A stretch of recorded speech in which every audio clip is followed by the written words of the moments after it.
السلام عليكم ورحمة الله وبركاته. الحمد لله رب العالمين، والصلاة والسلام على سيد الأنبياء والمرسلين وعلى آله وصحبه أجمعين ومن تبعهم بإحسان إلى يوم الدين. أما بعد، فأعوذ بالله من الشيطان الرجيم. بسم الله الرحمن الرحيم. يا أيها الذين آمنوا اتقوا الله وقولوا قولا سديدا يصلح لكم أعمالكم ويغفر لكم ذنوبكم ومن يطع الله ورسوله فقد فاز فوزا عظيما. وقال تعالى: يا أيها الذين آمنوا اتقوا الله وكونوا مع الصادقين. وقال تعالى: والذين يؤمنون بما أنزل إليك وما أنزل من قبلك وبالآخرة هم يوقنون. وقال رسول الله صلى الله عليه وسلم: خيركم من تعلم القرآن وعلمه. وقال عليه الصلاة والسلام: اللهم إني أسألك علما نافعا ورزقا طيبا وعملا متقبلا.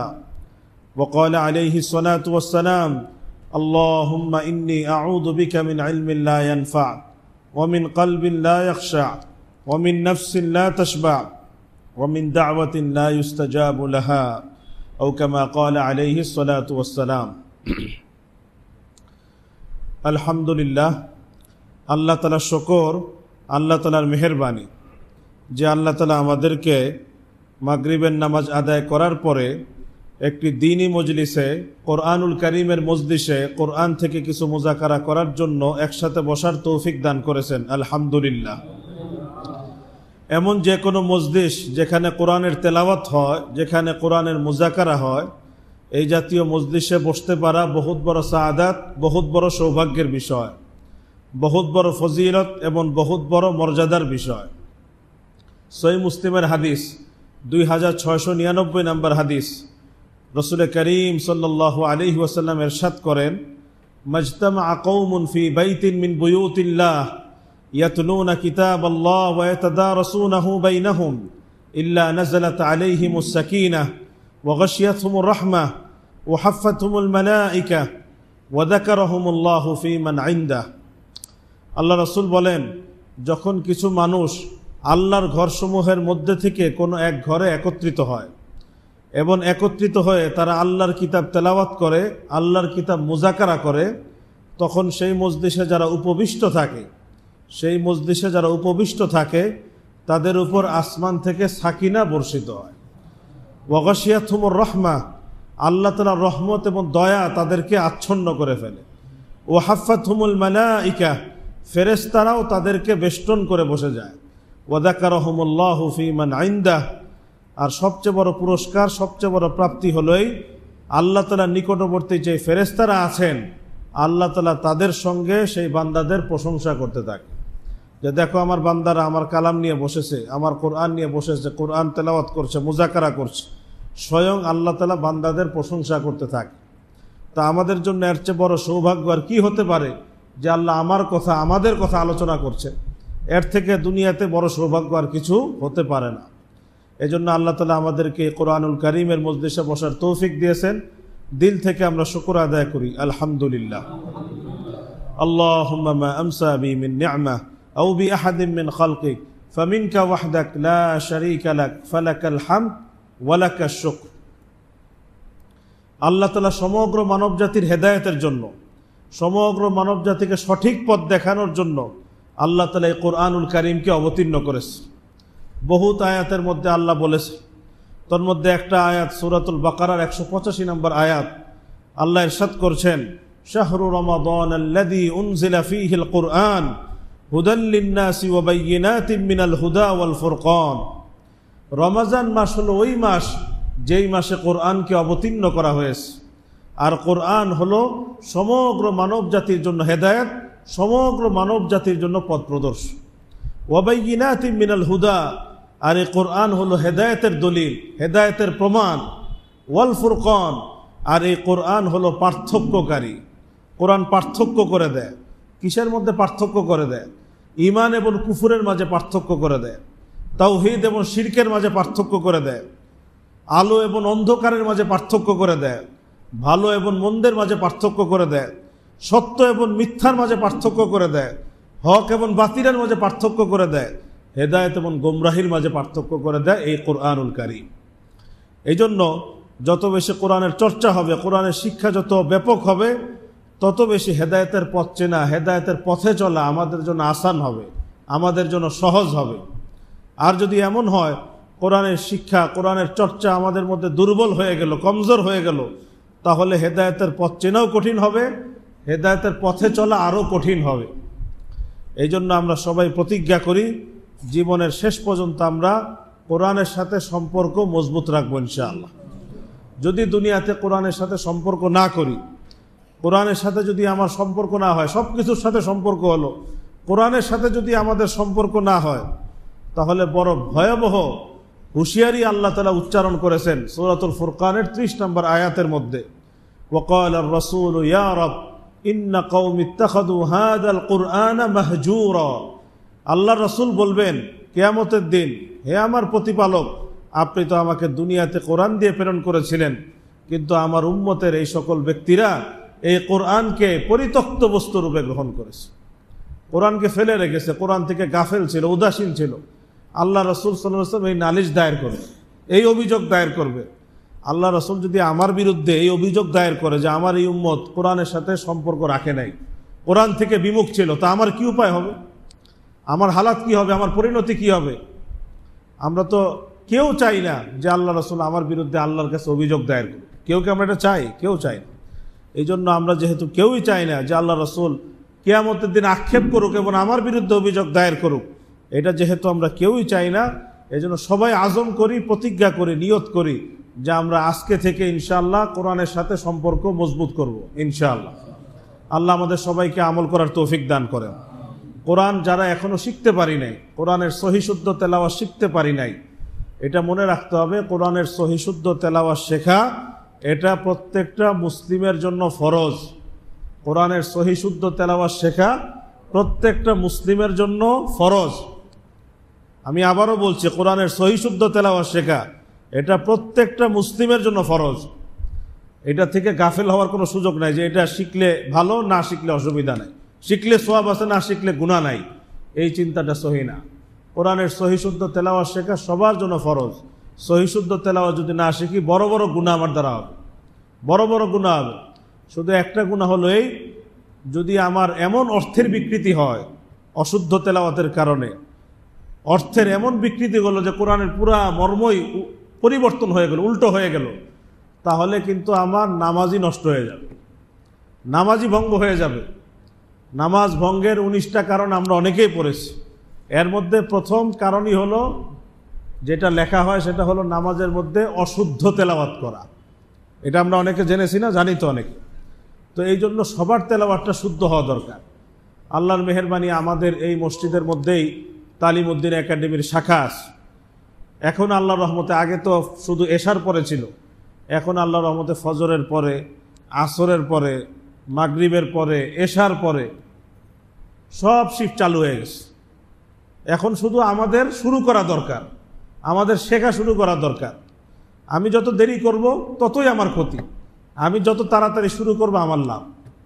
আমি যদি তাড়াতাড়ি শুরু করি আমার লাভ, আমি যদি শিখি আমার লাভ, আমি যদি না শিখি আমারই ক্ষতি, আমারই ক্ষতি। বিশেষ করে এখন এই ব্যবস্থা হওয়ার পরে তো কারো কোনো অলসতার আর সুযোগ নাই।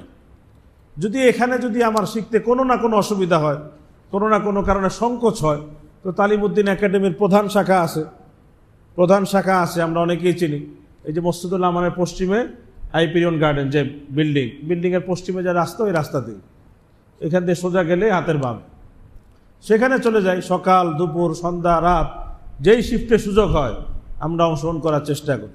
এখানে কোরআনুল কারীমও সহিশুদ্ধভাবে শেখানো হয়, সাথে সাথে কোরআনী জিন্দেগি, কোরআনী জীবন যেটা আল্লাহ চান সেটাও শেখানো হয়, যে আমার জীবনটা কেমন হওয়া দরকার, আমার জীবনের কোন অঙ্গনটা কেমন হওয়া দরকার, কোন জীবনটা আল্লাহ চান, এটাও শেখানো হয়। তো এখানে আমাদের শিক্ষক এখন সুস্থ হয়েছে কিনা, অসুস্থ হওয়ার কারণে কয়েকদিন যাবৎ আসতে পারছে না। শুরু হয়েছে? অসুস্থ, একটু বাসায় আছে, বেশ ভালো, জ্বর ঠান্ডা। ইনশাল্লাহ সুস্থ হলে উনি আশা করছি 2-1 দিনের মধ্যে চলে আসবে ইনশাল্লাহ। তো আমরা আবারও সবাই প্রতিজ্ঞা করি, আমরা কোরআনুল কারীমের সাথে সম্পর্ক মজবুত করব।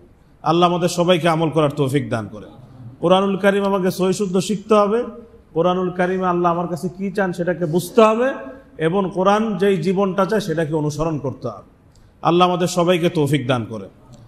আমার এই সপ্তাহখানেক যাবত একটু ঠান্ডা, এর জন্য কথা বলতে একটু কষ্ট হয়, টনসিলও ফুলে গিয়েছে। তাই জন্য আজকে অল্প কিছু মুজাকারা করে আলোচনা শেষ করে দেবো ইনশাআল্লাহ। যা বলবো আল্লাহ যেন সহি বলার, সহজভাবে বলার তৌফিক দান করে। আমরা কোরআনুল কারীমে সূরাতুল বাকারা শুরু করেছিলাম। আল্লাহ তাআলা ইরশাদ করছেন, আলিফ লাম মিম যালিকাল কিতাবু লা রাইবা ফীহি হুদাল লিল মুত্তাকিন। আলিফ লাম মিম, এটার অর্থ একমাত্র কে জানেন? আল্লাহ তাআলাই জানেন। যালিকাল কিতাবু লা রাইবা ফীহি, ওই কিতাব, তাতে কোনো সন্দেহ নাই। ওই কিতাব মানে আল কোরআনুল কারীম, ওই কিতাব, তাতে কোনো সন্দেহ নাই। হুদাল লিল মুত্তাকিন, আর এই কোরআন মুত্তাকিনদের জন্য হেদায়াত।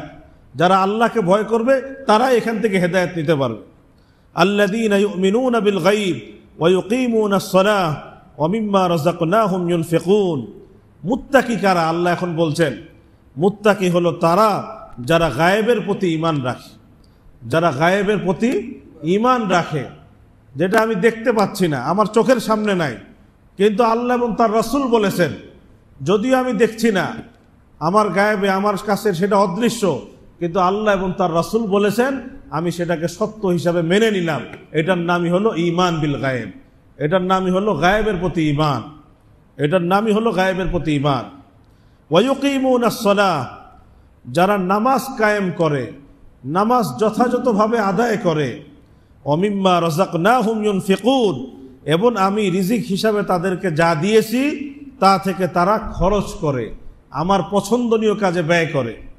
ওয়াল্লাযীনা ইউমিনুনা বিমা উনজিলা ইলাইকা ওয়া মা উনজিলা মিন ক্বাবলিক, আর যারা ঈমান রাখে ওই কিতাবের প্রতি যা আপনার প্রতি নাজিল করা হয়েছে, এবং ওই কিতাব সমূহের প্রতি যা আপনার পূর্বে নাজিল করা হয়েছে।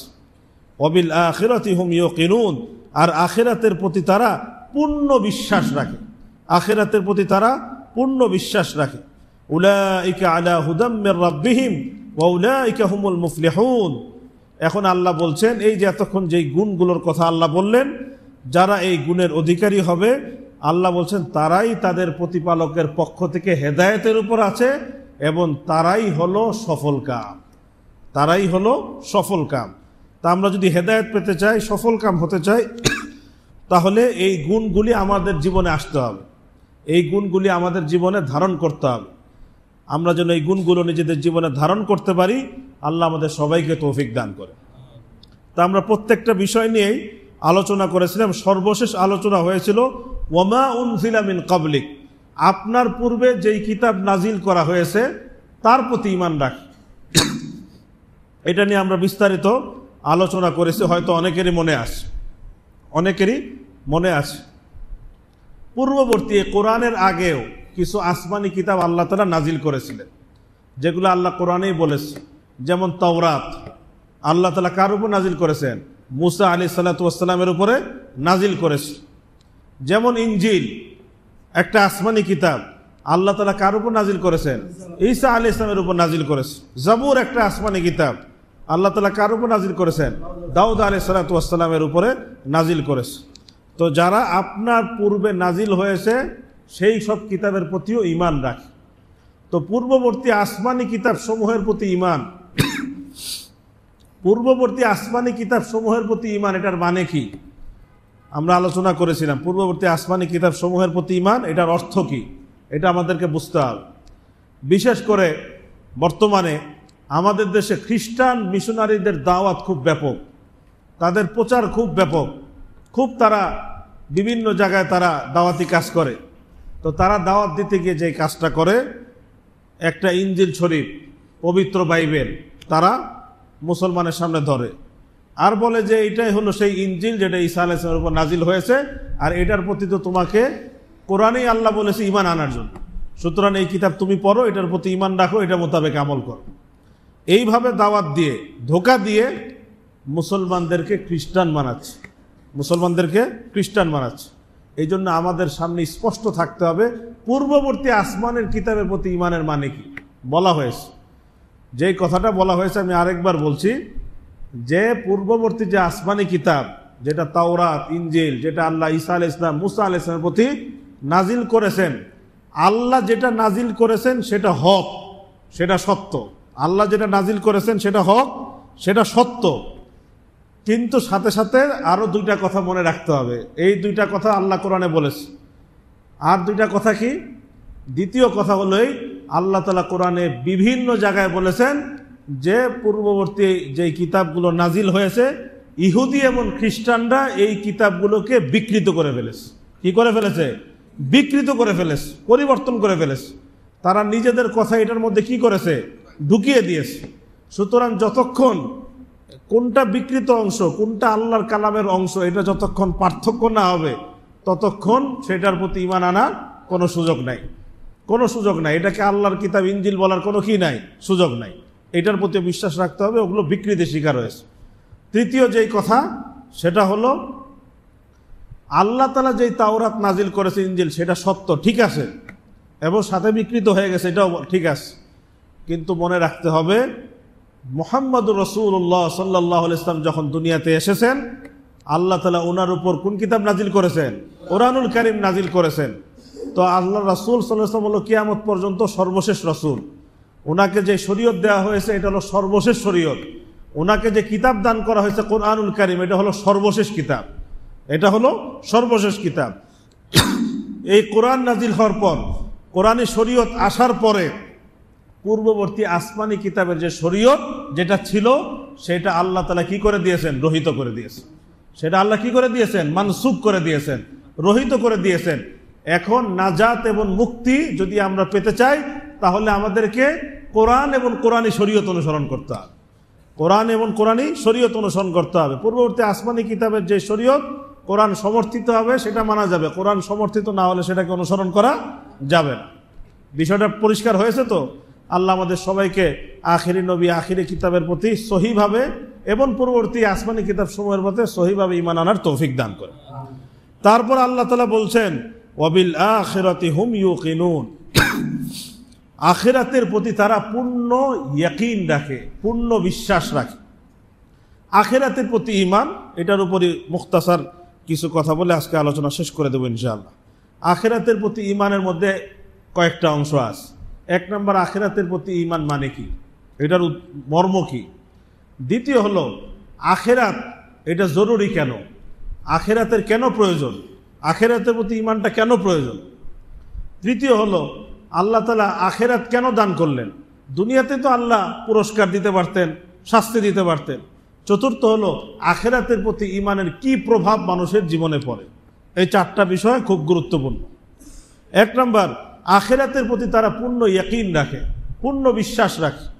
আমরা জানি কোনো ব্যক্তি ততক্ষণ পর্যন্ত মুমিন হতে পারবে না, ততক্ষণ পর্যন্ত মুসলিম হতে পারবে না যতক্ষণ আখিরাতের প্রতি ঈমান না আনবে। কেউ যদি বলে আমি আল্লাহকে মানি, মুহাম্মদ সাল্লাল্লাহু আলাইহি ওয়াসাল্লামকে মানি, কোরআনুল কারীমকে আমি মানি, কিন্তু আখিরাত আমি বিশ্বাস করি না, তার ঈমান থাকবে? সে মুমিন হতে পারবে, মুসলমান হতে পারবে? পারবে না। কেন পারবে না? কারণ আখিরাতের প্রতি ঈমান এটা মুমিন হওয়ার বুনিয়াদী শর্ত। এটা ছাড়া মুমিন হওয়া সম্ভব না, মুসলিম হওয়া সম্ভব না। আখিরাতের প্রতি ঈমান মানে কি?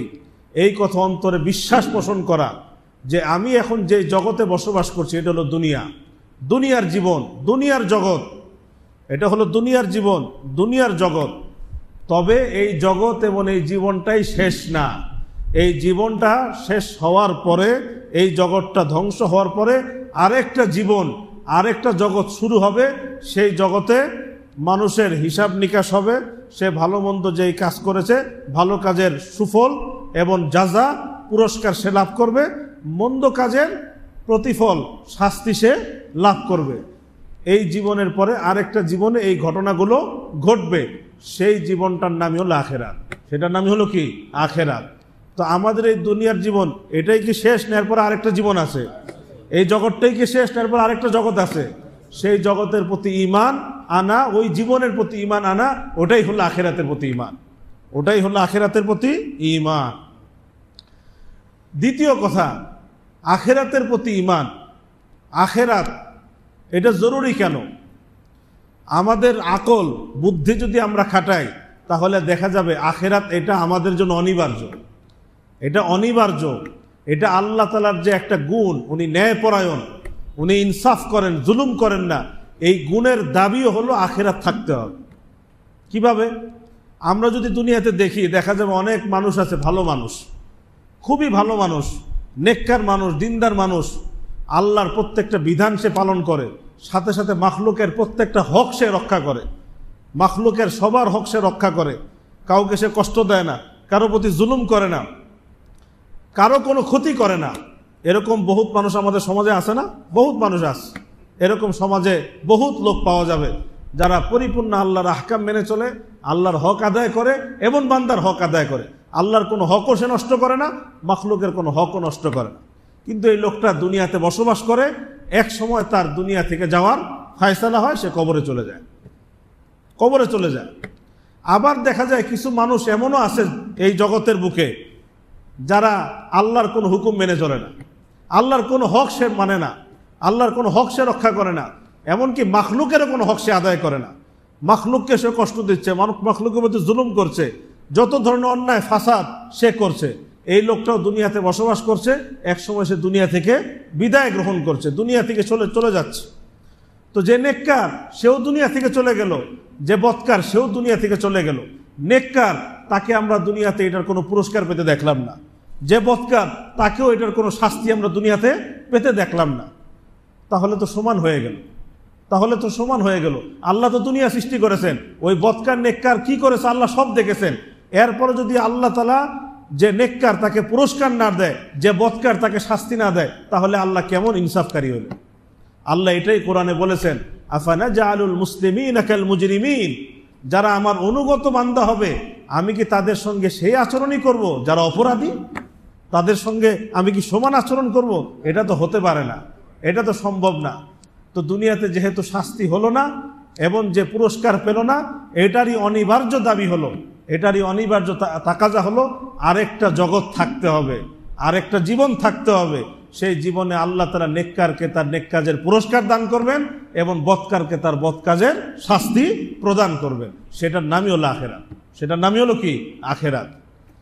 তৃতীয় কথা হলোই যে আল্লাহ তাআলা দুনিয়াতেই পুরস্কার দিয়ে দিতেন, আল্লাহ দুনিয়াতেই শাস্তি দিয়ে দিতেন। আল্লাহ তাআলা এই দুনিয়াতে মুলতবি রেখে কেন আখিরাত আল্লাহ তৈরি করলেন? কেন আল্লাহ তাআলা আখিরাত তৈরি করলেন?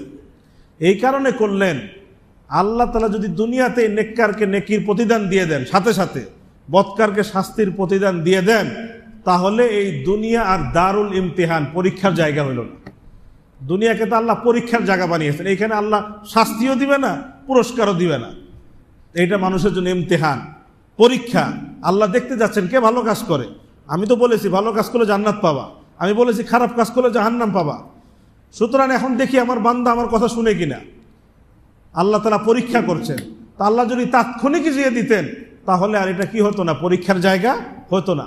আল্লাহ তাআলা দুনিয়াতে তো আমাদেরকে পাঠিয়েছেন, আমাদের জীবন মরণ আল্লাহ তাআলা দিয়েছেন এই জন্য আমাদেরকে পরীক্ষা করার। এই যে কোরআনুল কারিমে সূরাতুল মুলক আমরা পড়ি, শুরুতে আল্লাহ বলছেন, আল্লাযী খালাকাল মাউতা ওয়াল হায়াত লিয়াবলুয়াকুম আইয়ুকুম আহসানু আমালা। তিনি সেই সত্তা যিনি মৃত্যু সৃষ্টি করেছেন, যিনি জীবনও সৃষ্টি করেছেন।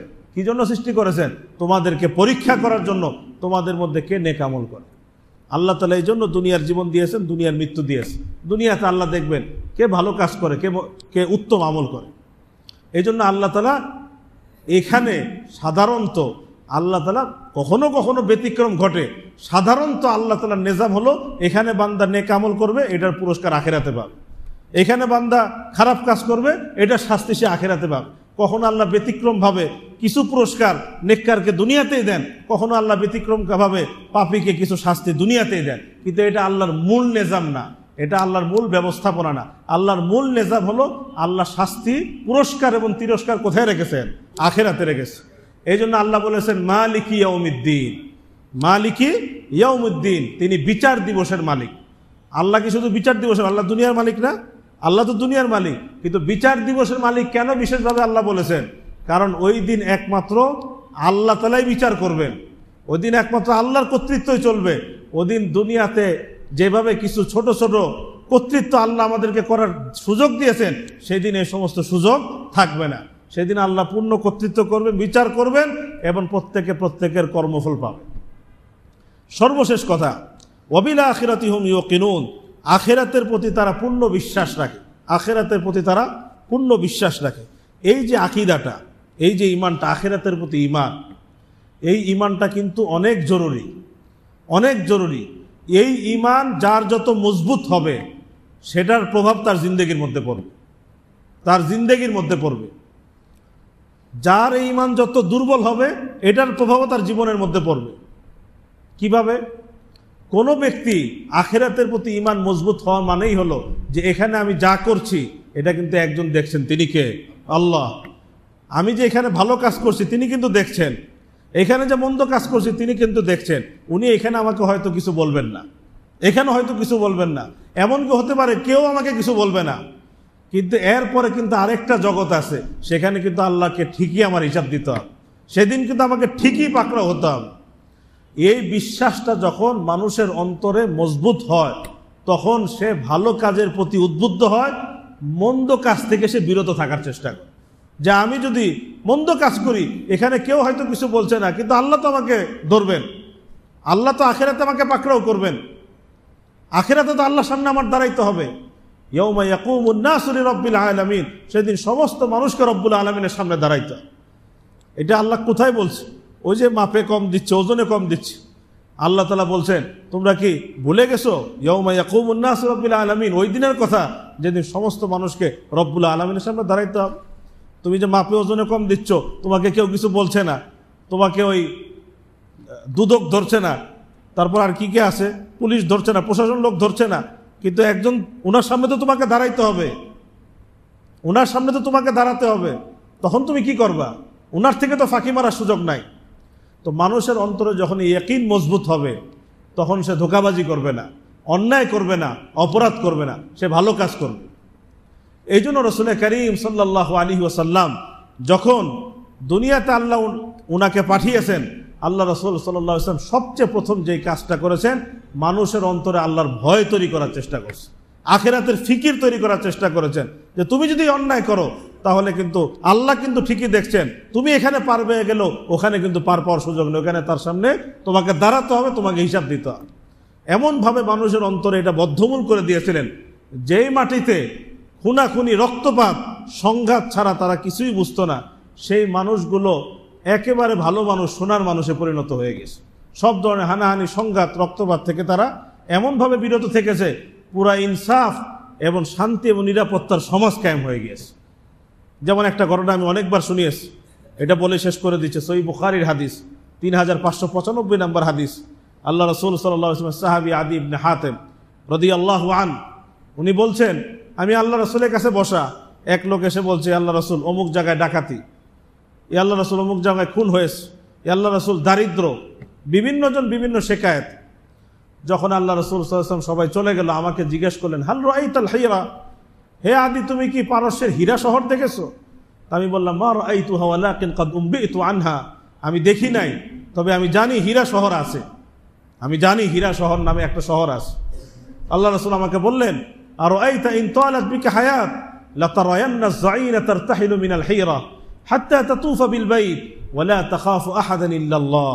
আল্লাহ যদি তোমাকে লম্বা হায়াত দেয়, তাহলে তুমি একসময় দেখতে পারবে, একসময় তোমার চোখের সামনে তুমি দেখতে পাবে, ওই হীরা শহর থেকে একটা নারী একা উটের উপর সফর করে মক্কায় আসবে, তার অন্তরে একমাত্র আল্লাহর ভয় থাকবে, আর কারো কোনো ভয় থাকবে। তা আদি ইবনে হাতেম বলেই মাত্র লোকরা বলছে ডাকাতি, খুন খারাপি, এটা কি বললো আল্লাহ রাসূল? তারপর আল্লাহ রাসূল ইন্তেকাল করলেন, আবু বকর সিদ্দিক খলিফা হলেন, উনি ইন্তেকাল করলেন। ওমর ইবনে খাত্তাব রাদিয়াল্লাহু যখন খলিফা হলেন, তখন একদিন আদি ইবনে হাতেম রাদিয়াল্লাহু তাআলা বলছেন, আমি দেখতে পেলাম এক মহিলা উটে করে আসছে। তা আমি জিজ্ঞেস করলাম, তুমি কোত্থেকে আসছো? বলে, আমি পারস্যের হীরা শহর থেকে আসছি। তো তুমি যে এত দূর পথ সফর করে মক্কায় আসলা একা, তোমার অন্তরে কি কোনো ভয় হয় নাই যে কোনো মাখলুক তোমার উপর আক্রমণ করতে পারে? তোমার উপর হামলা করতে পারে, তোমার ক্ষয়ক্ষতি করতে পারে। সে উত্তর দিয়েছে, আমি পুরা সফর আমি করেছি, ওয়ালা আখাফু আহাদান ইল্লাল্লাহ, আমার অন্তরে একমাত্র আল্লাহর ভয় ছিল, আর কারো কোনো ভয় ছিল না, আর কারো কোনো ভয় ছিল না। কিভাবে হয়েছিল এই সমাজ? এভাবে হয়েছিল এই সমাজ, প্রত্যেকটা মানুষের অন্তরে রাসূল করিম সাল্লাল্লাহু আলাইহি ওয়াসাল্লাম আখিরাতের ফিকির, আখিরাতে আল্লাহর সামনে জবাবদিহি করতে হবে, আখিরাতে আল্লাহর সামনে হিসাব দিতে হবে, সেই ভয়টা, সেই ফিকিরটা আল্লাহ রাসূল সবার অন্তরে পয়দা করে দিয়েছে। এই ফিকির যতক্ষণ আমাদের সমাজের মানুষের অন্তরে পয়দা না হবে, ততক্ষণ দুর্নীতি বন্ধ হবে, ততক্ষণ অন্যায় অপরাধ বন্ধ হবে না। হাজারো আইন হবে, হাজারো প্রশাসনিক ধরপাকড় হবে, কিন্তু এগুলো অপরাধ তখনই নির্মূল হবে যখন সমাজের সর্বস্তরে সব মানুষের মধ্যে আখিরাতের ফিকির, আল্লাহর সামনে জবাবদিহিতা, এই চেতনা পয়দা হবে, এই চেতনা পয়দা হবে। নতুবা মানুষ ঘরের ভিতরে যখন কেউ দেখবে না, অন্ধকার গলির মধ্যে যখন কেউ দেখবে না, ওখানে সে খারাপ কাজ করবে, ওখানে সে মাদক গ্রহণ করবে, ওখানে সে ছিনতাই করবে, ওখানে সে ডাকাতি করবে। এখানে তো কেউ নাই, কেউ দেখছে না, সিসি ক্যামেরাও নাই, কেউ দেখছে না, ওখানে সে গিয়ে করবে। কিন্তু যখন আল্লাহর ভয় থাকবে, আল্লাহর সামনে জবাবদিহিতা থাকবে, তখন সে অপরাধ করতে তার অন্তর কাঁপবে, যে কেউ হয়তো কেউ তো দেখছে না, কিন্তু একজন দেখছেন, তিনি কে? আল্লাহ। উনার সামনে কিন্তু আমাকে দাঁড়াতে হবে, উনার সামনে হিসাব দিতে হবে। ওয়াবিল আখিরাতি হুম ইউকিনুন, আল্লাহ এটাই বলছেন, আখিরাতের প্রতি তারা পূর্ণ ইয়াকিন, পূর্ণ বিশ্বাস রাখে। এই ঈমান যার যত মজবুত হবে, এই ঈমান যার যত মজবুত হবে, তার দ্বারা তত নেক আমল প্রকাশ পাবে, তার দ্বারা গুনাহ তত কম হবে। এই ঈমান যার দুর্বল হবে, তার গুনাহ বেশি হতে থাকবে, নেকির কাজ কম হতে থাকবে। এই জন্য আখিরাতের প্রতি ঈমান, আখিরাতের প্রতি ইয়াকিন, এটা অনেক গুরুত্বপূর্ণ। আল্লাহ তাআলা আমাদের সবাইকে আখিরাতের প্রতি ঈমান যেন আমরা মজবুত করতে পারি, অন্তরে দৃঢ়ভাবে ধারণ করতে পারি, আল্লাহ আমাদের সবাইকে তৌফিক দান করেন। ওয়া আখিরু দাওয়ানা আনিল হামদুলিল্লাহি রাব্বিল আলামিন।